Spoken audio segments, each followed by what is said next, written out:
Nas redes sociais, o apresentador Thiago Leifert e a esposa, a jornalista Dayana Garbim, anunciaram que a filha do casal, chamada Lua, está com câncer nos olhos. Acompanhe um trecho do vídeo divulgado. Oi, pessoal. A gente está aqui hoje para conversar com vocês sobre um assunto muito importante.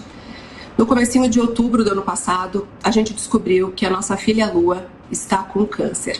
Ela está com um tipo de câncer nos olhos muito raro, que se chama retinoblastoma. É um câncer que acontece nas células da retina.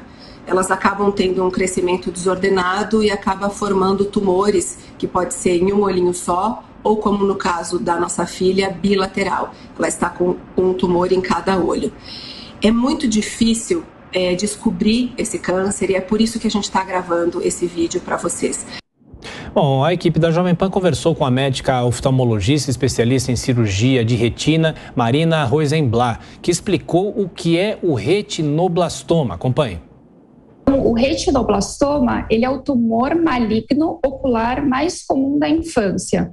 Então, explicando melhor a doença, a retina é uma das camadas que compõem o globo ocular, é a camada de trás, que compõe a parede do globo ocular. E é um tumor primário da retina, dessas células desse tecido ocular. Muito bem, doutora. E, bom, a gente acompanhou o vídeo do apresentador Thiago Leifert, né, e sua esposa anunciando que a filha foi diagnosticada com a doença. Ela disse que no caso da Lua, a criança tem o tumor bilateral, ou seja, nos dois olhos. É comum, doutora, que essa doença atinja, de fato, os dois olhos? Um terço dos casos, a doença pode ser binocular, de ambos os olhos, e 2/3 dos casos, ela é monocular, atinge um olho apenas da criança.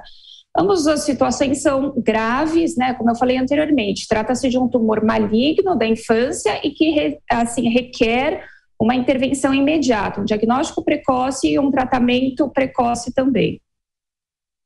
Muito bem, doutora. Para a gente fazer o tratamento precoce, a gente precisa identificar a doença. Sintomas, doutora, como que a gente identifica, né? A senhora disse que é uma doença que acomete principalmente as crianças. Isso pode trazer uma dificuldade aí para o diagnóstico? A gente acompanhou que o Thiago Leifert e a esposa, eles relataram que perceberam que havia algo de errado ali nos olhos da criança, porque ele fazia ali um movimento que ele descreveu como um movimento irregular.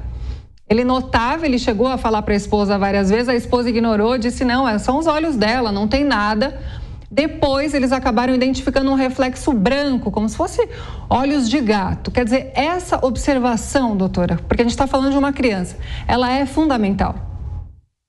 Fundamental, super importante. Então, assim, primeiro falando da faixa etária, ele é um tumor que ele costuma ocorrer em crianças pequenas, menores de 4 anos. Se a gente for fazer uma média, a literatura fala 18 meses, a média de aparecimento desse tipo de tumor. E assim como foi descrito no vídeo, a criança muitas vezes não se queixa, porque a criança assim se adapta a diferentes situações. Então, o que a gente tem que procurar? O que são sinais de alarme para que os pais notem e assim levem a criança para um serviço oftalmológico? Então, primeiro, a leucocoria, que foi esse sintoma que foi relatado. O que é essa leucocoria? É uma alteração do reflexo vermelho, ou seja, quando você incide uma luz nos olhos da criança, ao invés de voltar preto ou vermelho, ele volta branco. Então, por exemplo, tirou uma fotografia da criança e você vê que na parte central da íris tem um reflexo esbranquiçado. Isso é um sinal de alarme. Não obrigatoriamente é um retinoblastoma, pode ser uma catarata congênita, podem ser outras situações, mas que demandam atenção imediata. Outro sinal importante é o estrabismo. Então, quando a criança está com os olhos desviados, pode ser uma coisa fisiológica, pode não ser uma coisa tranquila, no sentido de que demanda uma atenção especial. Pelo sim, pelo não, levar no médico oftalmologista. Também é descrito no vídeo, que é um sintoma interessante, a criança virar os olhos, assim, fazer posições de cabeça.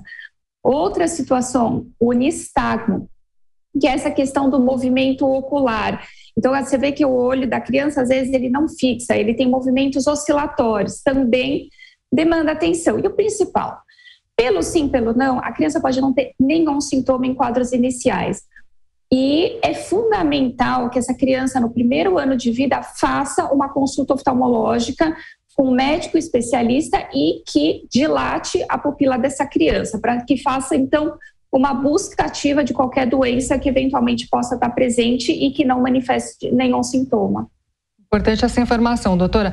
E além do aspecto físico, doutora, será que a criança sente algum tipo de desconforto ou esse desconforto só vem quando a doença já está no nível avançado? E eu já emendo uma outra pergunta. A gente está falando de um tipo raro de tumor, doutora? A taxa de incidência dessa doença pode ser considerada baixa aqui no Brasil? Sim. Ele é um tipo raro, então vou começar com a segunda pergunta. O tumor maligno, muito raro, a gente considera a prevalência de 3 a 40 casos em 1 milhão de pessoas, então realmente muito raro. E no que diz respeito à sintomatologia da criança, nem sempre a criança vai sentir alguma coisa. Então, principalmente em quadros iniciais, a criança não vai sentir nada. E a criança tem uma característica que a gente chama de neuroplasticidade, que assim como foi descrito no vídeo, às vezes tem um lugar que ela não enxerga melhor, ela consegue fixar de outra forma, vira a cabeça, o estrabismo se desenvolve no sentido de compensar qualquer alteração, qualquer sintoma que essa doença esteja causando. E a gente não tem que esperar a criança referir queixa. Quando uma criança tem uma doença oftalmológica de um dos olhos, é difícil ela referir queixa, porque o outro olho acaba compensando e ela vive uma vida normal. Então, por isso, novamente, que é importante essa busca ativa, principalmente em quadros unilaterais, que assim, vai ser muito tardio o desenvolvimento dos sintomas oculares. Doutora, causas da doença? Pois não. Então, existem causas genéticas, né, relacionadas a essa doença, ela é primordialmente genética, mas não obrigatoriamente ela é hereditária. Isso quer dizer que, na maioria dos casos, é uma mutação nova que essa criança desenvolve. Se você tem um caso de retinoblastoma na família, demanda uma atenção especial. Então, precisa, novamente, atentar para o exame oftalmológico. Isso deve ser trazido para o oftalmologista para que ele saiba que exista essa situação familiar. Mas isso, como eu disse, não é obrigatório, ao contrário, a maioria dos casos não tem ninguém na família e mesmo assim essa alteração se desenvolve durante a formação da criança pequena. Doutora, tratamento, né? Sabemos que a medicina já avançou bastante. Que tipo de recurso nós temos atualmente justamente para tratar esse tipo de câncer, doutora? Então, segundo uma ideia que é importante, que é pregada pela Academia Americana de Oftalmologia, numa situação de um retinoblastoma, a prioridade é a vida do paciente. Então, a primeira coisa que tem que ser feito é rastrear, fazer exames sistêmicos, ver se tem algum acometimento fora do olho que demande atenção. Número 1. Número 2, a segunda prioridade, uma vez resolvida essa questão do corpo sistêmica, a gente vai para o globo ocular, a preservação do globo ocular. E a terceira prioridade é a manutenção da acuidade visual, da visão dessa criança. Então, a gente tem essa ordem de prioridades no tratamento. Uma vez feito o diagnóstico, então, a gente faz exames oftalmológicos, faz ultrassom, faz exames sistêmicos, ressonância do corpo, para estadiar, para entender o estágio do tumor.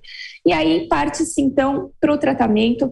Cada caso demanda um tratamento específico. Alguns casos é feito a quimioterapia sistêmica do corpo todo, às vezes é feito intraarterial, como foi feito nesse caso que a gente está discutindo. Tem alguns tratamentos locais, tem situações que é necessária a retirada do globo ocular em prol de manter a saúde do paciente, a vida do paciente, como eu disse no início, é nossa prioridade. E cada caso demanda um tratamento específico. Doutora, algo importante que a senhora comentou ao longo dessa entrevista é a questão do diagnóstico, né? O diagnóstico precoce que precisa ser feito. Quer dizer, isso traz maiores chances da criança conseguir ter sucesso nesse tratamento. Quer dizer, esses exames, mesmo que aparentemente não tenha nada, esses exames que a senhora menciona, é importante que seja uma rotina ali na vida dessa criança? O exame oftalmológico tem que ser uma rotina, o exame clínico. Não é necessário nenhum ultrassom, nenhuma ressonância, uma vez que você não tem nenhuma hipótese, nenhuma doença. Mas trazer para o oftalmologista no primeiro ano de vida e fazer um exame clínico completo, com dilatação da pupila, é super importante. E essa que é a grande questão que esse vídeo traz, né? Eles tiveram essa situação muito grave, e a partir dessa experiência eles tentam trazer para outras famílias e conscientizar a população da importância do exame oftalmológico na primeira infância, principalmente no primeiro ano de vida. Para rever essa entrevista é só baixar o Panflix no seu celular.